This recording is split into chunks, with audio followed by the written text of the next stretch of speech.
Hamas dilaporkan telah melakukan perekrutan dengan merekrut 3.000 pejuang baru. Dikabarkan tujuannya berupaya memulihkan kemampuan militer Hamas di seluruh medan tempur jalur Gaza. Mengutip Channel 13 pada 3 September 2024, hal itu diumumkan oleh seorang pejabat senior di pemerintahan Israel dengan tanpa disebutkan namanya.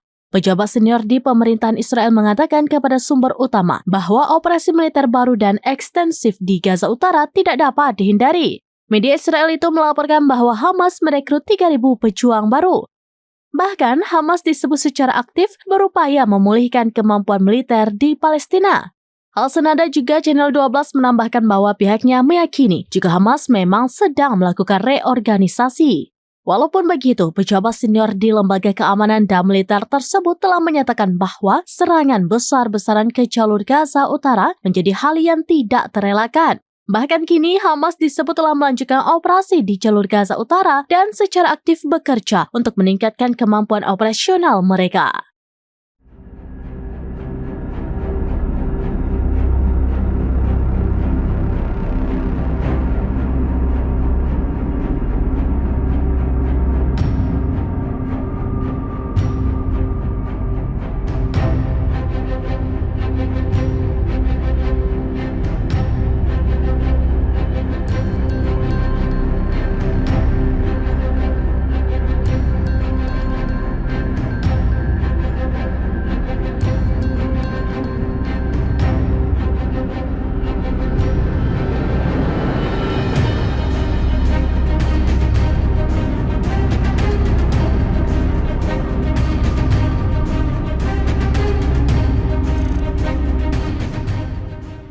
Download Tribun X sekarang, menghadirkan lokal menjadi Indonesia.